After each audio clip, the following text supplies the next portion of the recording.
Mungkin gara-gara mikirin Gibran yang dihadang oleh kompetisi berat menuju Pilpres 2029, pamannya jadi nggak konsen dan jatuh. Seakan menegaskan bahwa MK pernah bikin Jokowi untung, tapi MK juga yang akhirnya bikin Jokowi buntung.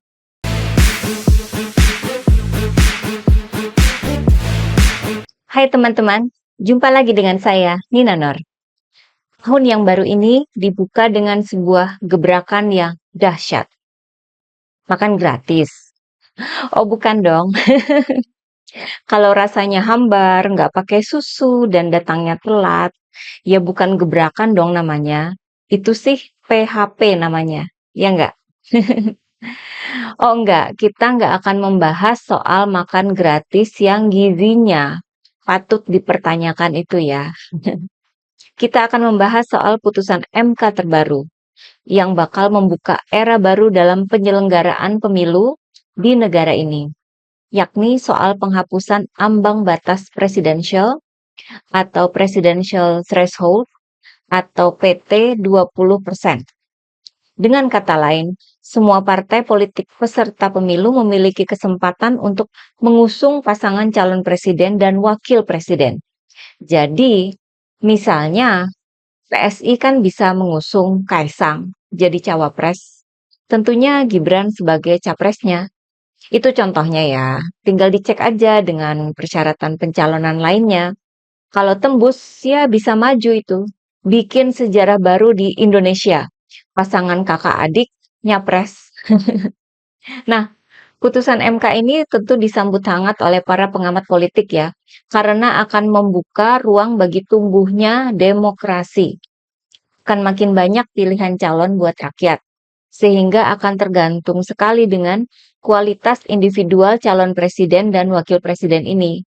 Walaupun masih pakai kata semoga ya, karena kita tahulah bahwa pilihan itu masih gampang dipengaruhi dengan berbagai faktor lain, seperti bansos dan lain-lain.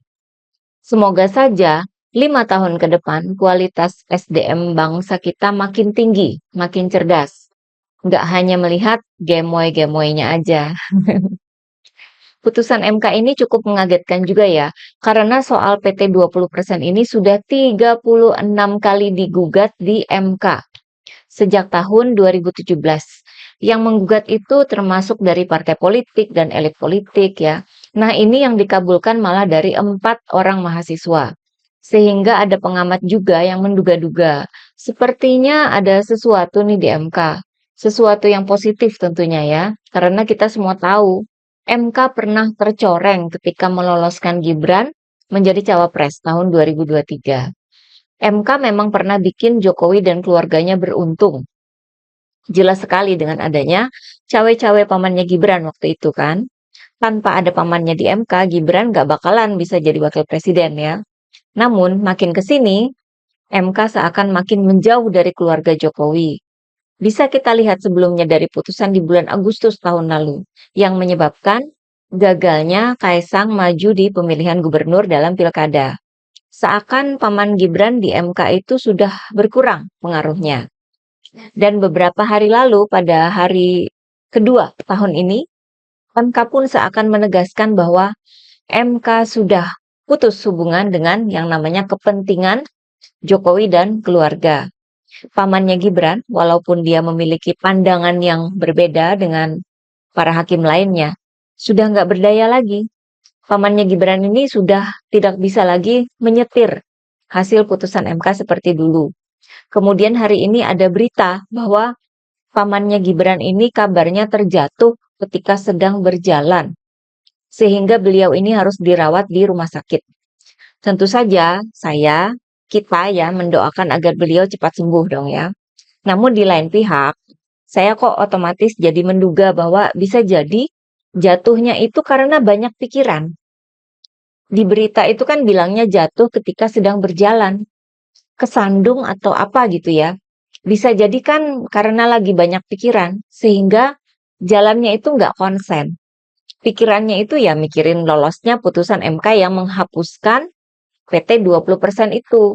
Jadi berat di pikiran karena putusan ini bakal merugikan kepentingan Jokowi dan keluarga di 2029. Selama ini kan kuat dugaan bahwa Pak Jokowi memainkan politik sandra dalam menjalankan kepentingannya. Jadi walaupun sudah lengser, tetap ada pegangan buat menyetir haluan partai-partai, kecuali PDIP ya. Buat yang sudah menonton Bocor Alus Tempo, itu kan ada disebut-sebut soal kurcok ya, bahwa sangat kuat sekali dugaan soal Pak Jokowi ini punya kuasa di balik layar. Bisa jadi soal Hasto itu memang untuk pengalihan isu dari soal predikat tokoh terkorup dari OCCRP ya. Bisa jadi juga untuk mengurangi pemberitaan di media soal putusan MK menghapus PT 20% ini. Karena nggak mau kelihatan khawatir soal masa depan Gibran di 2029. Sesudah dilantik jadi wakil presiden, pemberitaan soal Gibran itu kan juga banyak yang terkait dengan pencitraannya buat Pilpres 2029. Sebelum keluar putusan MK, pencitraan Gibran buat 2029 itu memang nggak pernah ditutup-tutupi. Justru makin diberitakan, makin baik buat keluarga Jokowi. Supaya nama Gibran ini terus masuk ke dalam pikiran bawah sadar masyarakat ya sebagai calon presiden 2029. Secara psikologis kan begitu, makin sering disebut, makin sering ada di media, makin sering didiskusikan oleh para pengamat politik, makin bagus itu buat Gibran. Makin lekat ya di benak pikiran masyarakat bahwa Gibran ini bakal maju di 2029. Memudahkan buat nanti kampanye. Namun, kondisi berubah setelah putusan MK yang menghapus PT 20%. Partai mana aja dari sekarang itu sudah bisa koar-koar soal calon presiden. Nasdem mau usung Anies? Bisa dong. PKS mau usung Ahmad Syaiqo? Bisa. Partai Demokrat mau usung AHY? Bisa juga dong. Termasuk PDIP kalau mau usung Mbak Puan Maharani. Tentu bisa dong. Kompetisi pun melebar. Orangnya tambah banyak. Bicara soal Pilpres dari sekarang, bukan hanya Gibran yang bisa pencitraan, yang lain juga bisa. Bahkan makin banyak orangnya. Ketika panggung makin lebar, nggak lagi tergantung sama partai lain, maka nasib Gibran pun jadi kayak melayang-layang gitu ya. Ini nih ya, saya temukan berita media yang menyebut bahwa Gibran nggak punya kapasitas sebagai wakil presiden.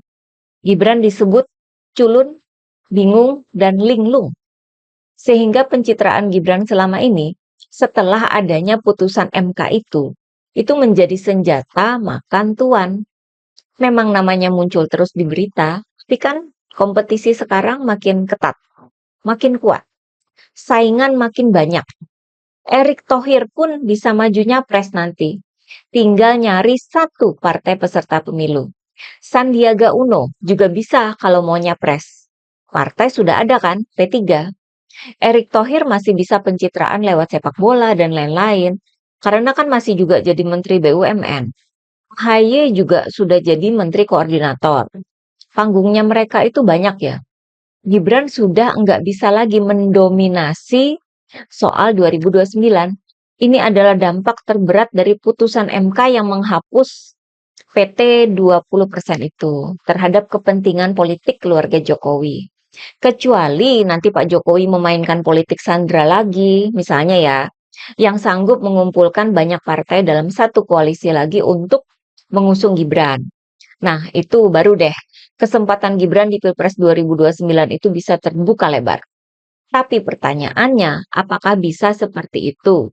Yang katanya mau masuk Golkar aja kan kemudian batal.